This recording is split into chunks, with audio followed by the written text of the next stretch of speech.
Hello guys, good morning to all of you. आप लोग कैसे हैं? उम्मीद करते हैं कि बेहद अच्छे होंगे और अपनी पढ़ाई लिखाई बिंदास तरीके से कर रहे होंगे। जैसा कि फ्रेंड्स मैं आपको बताया था कि प्रेजेंट इंडेफिनिट के पहचान से कई सारे यूज़ होते हैं, जिसके लास्ट में भी ता है, ती हैं, ते हैं इत्यादि आता है। तो मैंने पहले ही जब प्रेजेंट इंडेफिनिट टेंस पढ़ाया था तो उसी दिन मैंने बता दिया था कि फ्रेंड्स आजकल जो बुक्स हैं वहाँ पर किताब में बोलता है कि जिस वाक्य के अंत में ता है, ती हैं, ते हैं आएगा इत्यादि उसे प्रेजेंट इंडेफिनिट टेंस कहेंगे। बट हमने बोला क्या था कि वाक्य के अंत में नहीं गाइस, वाक्य के क्रिया के अंत में जब आएगा तो वहाँ पर ध्यान देना है। चूँकि मैं उस दिन बताया था कि अगर आप ऐसा करेंगे, वाक्य के अंत में पहचान आप याद रखेंगे तो आपका सेंटेंस रॉन्ग हो सकता है। उसके पीछे रीज़न है। क्या रीज़न है? जैसे मैं वहाँ पर 5 यूज को लेकर बताया था कि आपके सामने जैसे ही मेरा इंडेफिनिट का टेंस फिनिश होगा वैसे ही मैं आपको 5 यूज बताऊँगा। तो 5 यूज पे जैसे मैं पहले लिया था कि वे मेरे पिता हैं, आपको बताया गया था वे मेरे पिता हैं। एग्जाम्पल के रूप पर यहाँ पर देख सकते हैं, लिखा गया है कि वे मेरे पिता हैं। अब वे मेरे पिता हैं फ्रेंड्स, इसमें भी तो लास्ट में ये ता और ये है आ रहा है ना, तो ये वाक्य का अंत यहीं से तो एंड हो रहा है, वाक्य का अंत यहाँ हो रहा है। तो जितनी भी बुक्स हैं सब में लिखा रहता है कि वाक्य के अंत में अगर ता है, ती है आता है तो उसे क्या कहा जाता है कि प्रेजेंट इंडेफिनिट टेंस कह दिया जाता है। बट गाइस आज हम आपको ये बताएंगे वाक्य के अंत में नहीं, जबकि वाक्य के क्रिया के अंत में होना चाहिए, तब उसे प्रेजेंट इंडेफिनिट टेंस कहेंगे, वरना हम उसको यूज़ में लेके चले जाएंगे। जैसे यहाँ पर देखेंगे आप लोग कि यहाँ पर अनामिका विद्यालय जाती है, तो इस वाले सेंटेंस में आप देख पा रहे हैं कि इसमें जाने का वर्क हो रहा है। तो this sentence is verb to do, यहाँ पर एक वाक वर्ब टू डू का हो गया है। और वे मेरे पिता हैं, इस ता है यहाँ पर भी आ रहा है, ता है जाता है, ती है यहाँ पर भी आ रहा है, बट ये प्रेजेंट इंडेफिनिट टेंस है और ये वाला प्रेजेंट इंडेफिनिट टेंस नहीं है। अब इसके पीछे जो लॉजिक है मैंने बताया था कि किसी भी वाक्य का ट्रांसलेट करने से पहले हम VTINR को जांचना बेहद आवश्यक है। क्यों जांचना बेहद आवश्यक है आप कहेंगे? क्योंकि तभी तो पता चल पाएगा कि कौन सा वाक्य वर्ब टू डू का है कि कौन सा वाक्य वर्ब टू बी का है। तो गाइज़ यहाँ पर जो VTINR लिखा गया है, मैंने एक बार बताया नहीं कई बार बताता हूँ कि सबसे पहले कोई भी वाक्य आपके माइंड में आता है, आप अंग्रेज़ी बोलने के शौकीन हैं, जब बोलना चाहते हैं, लेकिन तो उसके पहले आपको सबसे पहले ध्यान देने वाली बात यह है कि आप सबसे पहले आप VTINR को चेक करें। तो यहाँ पर देखिए VT के ऊपर स्क्वायर लगा, इसका मतलब है it's mean that there are two full forms of verb to be. इसका मतलब ये है कि वर्ब टू बी के 2 फुल फॉर्म होते हैं। पहला है वर्ब टू बी, ऐसा वाक्य जिसमें कार्य होता है उसे हम लोग कहते हैं वर्ब टू बी कहते हैं, वर्ब टू डू कहते हैं। तो जैसे अनामिका विद्यालय जाती है तो यहाँ पर गाइस जाने का काम हो रहा है, इसलिए वाक्य वर्ब टू डू है। और जब वर्ब टू डू रहता है तो इसके अंदर 12 टेंसेस आ सकते हैं। जो अब हम लोग 12 टेंस पढ़ते हैं ये 12 टेंस आ जाएंगे। अब आते हैं वे मेरे पिता हैं, ये फ्रेंड्स आपका यूज़ है और यूज़ की कोई संख्या डेफिनिट नहीं है, लेकिन हम कहते हैं कि अगर आपको 60 से 70 यूजेस अगर आपको याद हो जाएंगे तो समझ लो कि आपको अंग्रेजी पढ़ना, लिखना, बोलना इत्यादि कंठस्थ हो जाएगा। और frankly you will speak as fast as I and accurately you will speak, उतना फास्ट बोलोगे जितना आप एकदम सही सही ग्रामर के आधार पर। तो गाइज आपको 12 टेंस रटने पड़ेंगे और थोड़ा सा आपको 60 से 70 यूजेस आपको लेना पड़ेगा, तो अब आप तब समझ पाएंगे इंग्लिश अच्छे से बोला कैसे जाता है। तो चूँकि सामने वाला अगर कहीं भी आपको अंग्रेज़ी बोलते हुए मिल जाता है तो हम उसकी तरफ देखते हैं और समझ लेते हैं कि बहुत इंटेलिजेंट होगा, और चाहे वो कुछ भी ना आता जाता हो। तो गाइस, अपनी इमेज को बढ़ाने के लिए, अपने ज्ञान को बढ़ाने के लिए हमें 50 से 60 यूज़ को भी ध्यान में रखना पड़ेगा, और इसके साइड्स में टेंस को भी फॉलो करना पड़ेगा। तो चलते हैं, आज स्टार्ट करते हैं। आपको जो मैंने बताया था कि प्रेजेंट इंडेफिनिट में जो पहचान होती है उसके जो एक्सेप्शन हैं, अपवाद हैं, उसकी तरफ हम आपको लेके चल रहे हैं। पहला यूज़ में आपको वर्ब टू बी का बता रहा हूँ, जिसमें है फार्मूला देख लीजिएगा, जिसकी पहचान है कि ऐसा वाक्य जिसमें कार्य नहीं होता है उसे हम लोग क्या कहते हैं, वर्ब टू बी का वाक्य कहते हैं। एग्जाम्पल में वह पत्ती है, उसके बाद formula for verb to be के लिए फार्मूला लिखा है गाइस। फार्मूले में क्या है, सबसे पहले ये सब्जेक्ट जिसे हम लोग कर्ता बोलते हैं, डोवर वो इसको भी कर्ता बोला जाता है, एजेंट। तो मान के चलिए सब्जेक्ट के 3 नाम होते हैं। कितने नाम होते हैं फ्रेंड्स? 3 नाम होते हैं सब्जेक्ट के, कुछ भी आप लिख सकते हैं। उसके बाद वर्ब टू बी के अंदर चलेंगे तो हमें 5 क्रिया मिलेगी। इज़ एम आर मिलेगा और वाज या वर मिलेगा। तो गाइस यहाँ पर देखेंगे कि इज़ एम आर कैसे प्रेजेंट में यूज होता है, ये वाली घटना और ये वाली घटना पास्ट में यूज होगी। तो जैसे था है, तो यहाँ पर तो ये ता है वाली सब आ रही हैं, तो अब हम इसको एग्जाम्पल के रूप में बता दे रहे हैं। यहाँ का ट्रांसलेट करना है वह पत्ती है। हमको पहले BTINR चेक करना है, तो मैंने जब BTINR को चेक किया तो पाया कि यह सेंटेंस प्रेजेंट इंडेफिनिट की पहचान तो फॉलो कर रहा है, बट यह प्रेजेंट इंडेफिनिट टेंस नहीं है। यह यूज है वर्ब टू बी का, और फार्मूला आपके सामने लिखा है। वह अगर ही लगाओगे, ही तो प्राणी के लिए लगता है, तो गलत हो जाएगा। तो इसका ट्रांसलेशन करना है कि वह पत्ती है, तो वह की मीनिंग हो जाएगी, यहाँ पर लिखेंगे दैट लगाएंगे फ्रेंड्स, दैट। उसके बाद यहाँ पर ये सब्जेक्ट हो गया आपका। वर्ब टू बी में देखेंगे ये घटना प्रेजेंट की है, पास्ट की है। वह पत्ती है, इसका मतलब ये सामने है, इसका मतलब प्रेजेंट है घटना, इसलिए यहाँ पर लगा देंगे। और ये भी ध्यान देना है कि इज़ एम आर कहाँ लगता है, ये तो बेसिक सा कॉन्सेप्ट होगा, आप लोग पर जान सकते हो यहाँ पर क्या होगा। तो यहाँ पर लगा सकते हैं दैट इज़। उसके बाद लगा देंगे ऑब्जेक्ट से पहले। यहाँ पर देखें is am are was were हमारा फिनिश हो गया। उसके बाद लिखा गया ऑब्जेक्ट। ऑब्जेक्ट के अंदर में कुछ नहीं करना, इसके अंदर जाना है और पूछना है हेल्पिंग वर्ब से या वर्ब से, क्या है ये? तो क्या है? पत्ती है। तो पत्ती को लीफ कहा जाता है फ्रेंड्स, क्या बोलते हैं? Leaf. That is a leaf. अब आपके माइंड में एक क्वेश्चन घूम रहा होगा कि यहाँ पर जो ए लगा दिया गया, क्यों लगाया गया है? इसका नाम है फ्रेंड्स आर्टिकल। क्या नाम है? आर्टिकल इसका नाम है। तो यहाँ पर क्यों लगाया गया? तो याद रखेंगे, अगले आने वाले समय में हम आपको पढ़ाएंगे, नाउन पढ़ाएंगे। जब नाउन पढ़ाएंगे तो नाउन में जो कॉमन नाउन होता है, अगर कॉमन नाउन की संख्या नहीं दी जाती है तो उसके पहले हम ए अथवा द में से कुछ एक ज़रूर लगा सकते हैं। तो बातें हम समझते हैं, उम्मीद करते हैं कि बातें एकदम क्लियर होंगी और शीशे की तरह एकदम स्पष्ट होगी। लेकिन कब? जब तक मेरे द्वारा पढ़ाया हुआ कॉमन नाउन आपके समझ में नहीं आएगा, तब तक आप ए आइंदा नहीं लगा पाओगे, ये मेरी गारंटी है। क्यों?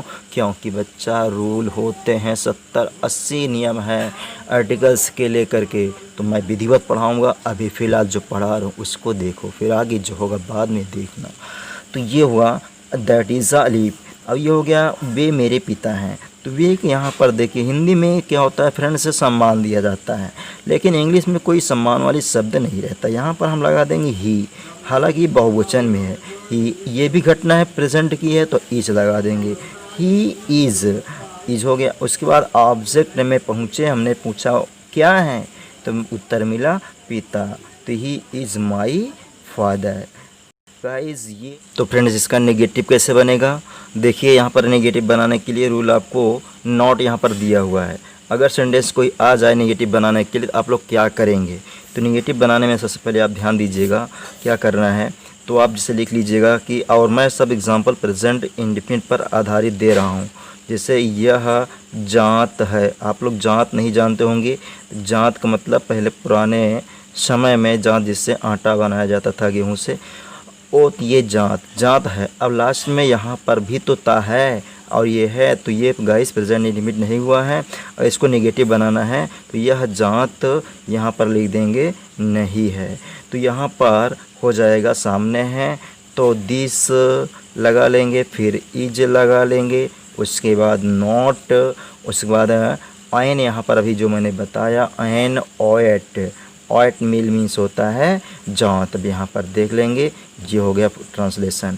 तो अफर्मेटिव आप बना लिए, एक नेगेटिव बना लिए। अब फ्रेंड हम इसकी बात करते हैं, आपको इसका नेगेटिव मतलब इंट्रोगेटिव पार्ट्स कैसे बनेगा, जो कि बहुत ही इंपॉर्टेंट है। इंट्रोगेटिव पार्ट इसका कैसे बनेगा, तो देखिए इंट्रोगेटिव पार्ट्स में, तो इंट्रोगेटिव में सबसे पहले आपको रूल लेना है, जो वर्ब टू बी है उसी को आगे कर लेना है।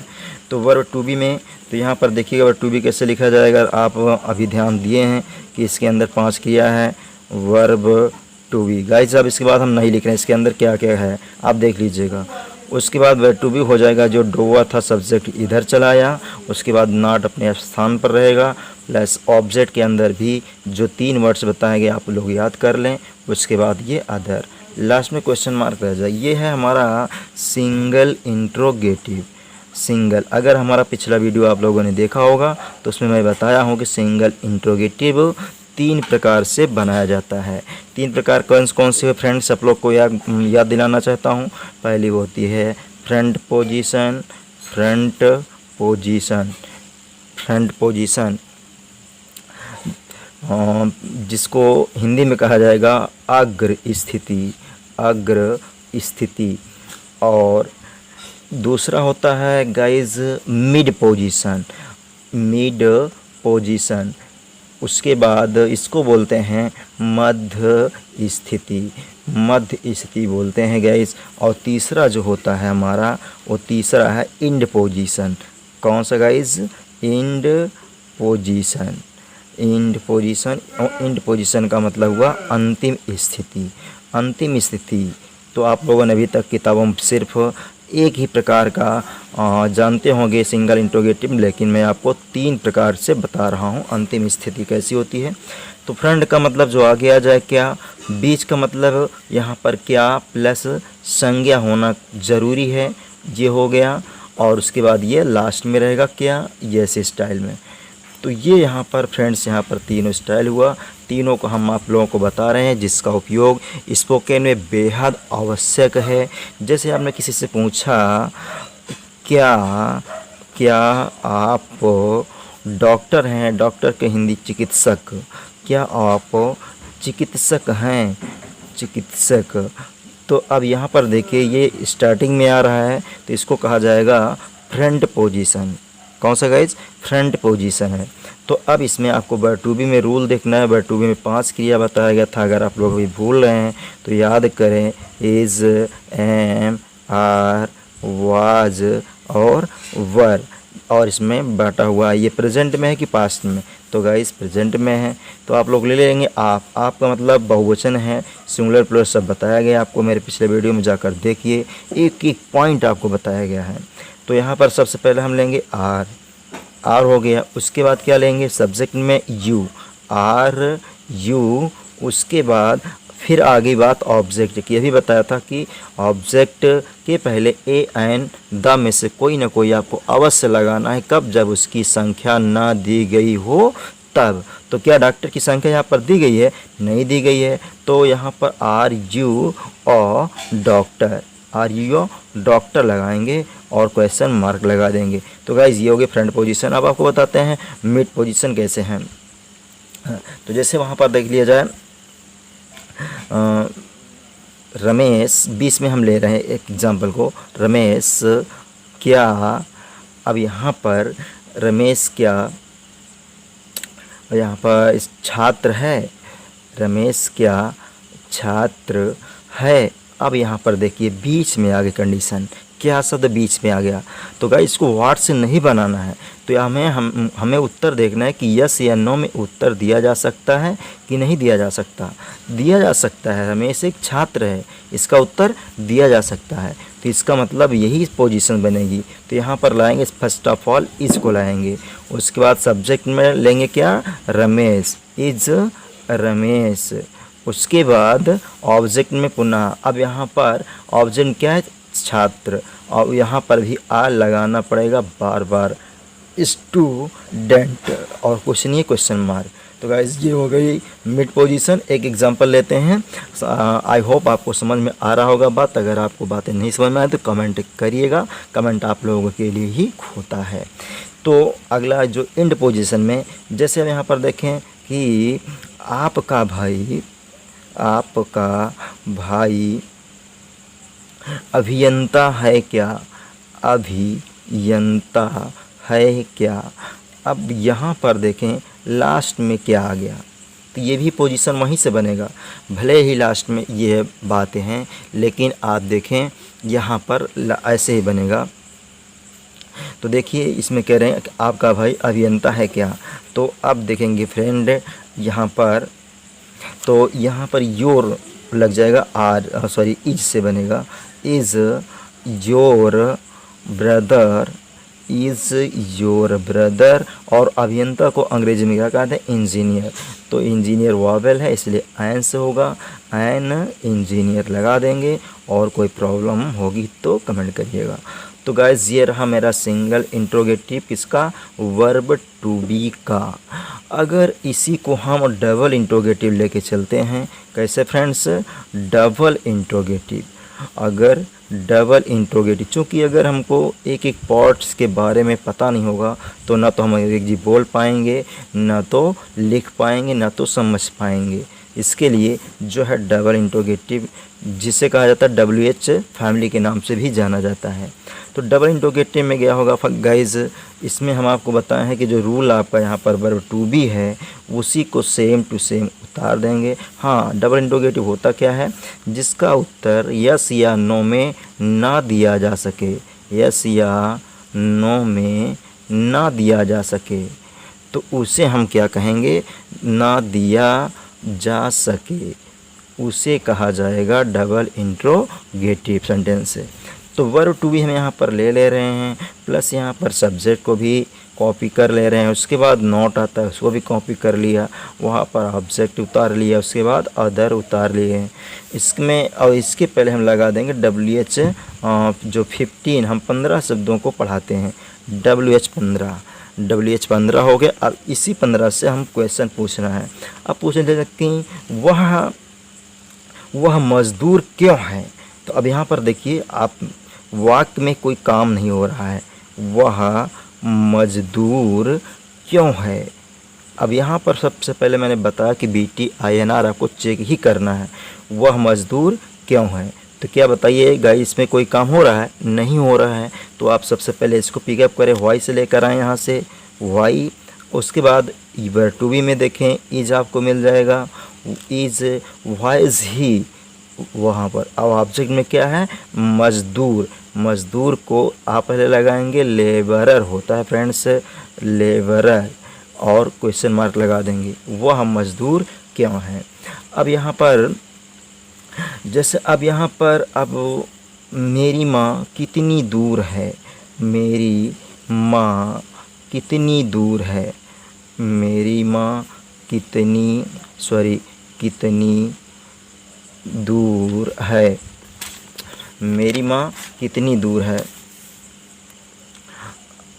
अब इसमें कितना कितनी का फ्रेंड्स आ जाता है, हाउ फार, आपको बताया गया पिछले लेक्चर में, जाके आप देखिएगा, हाउ फार इज़। उसके बाद देख लेंगे my mother, how far is my mother. अब यहाँ पर फ्रेंड्स मैं आशा करता हूँ कि आप लोग पूरा समझ गए होंगे कि आपका ये वर्ब टू बी का use affirmative, negative, single interrogative पूरी तरह से मैंने कवर कर लिया हूँ, और जो कि आधारित था किस पर, प्रेजेंट इंडेफिनिट टेंस की पहचान पर। आप उसको प्रेजेंट इंडेफिनिट टेंस से अगर उसको मैच कराएंगे तो गलत हो जाएगा। तो I hope all of you understand my question, my lecture, and let's stay today. जय हिंद, जय भारत। मिलेंगे अगले लेक्चर में, तब तक के लिए इंतज़ार करिए अगले यूज़ का जो आपके सामने प्रस्तुत करूँगा। जय हिंद।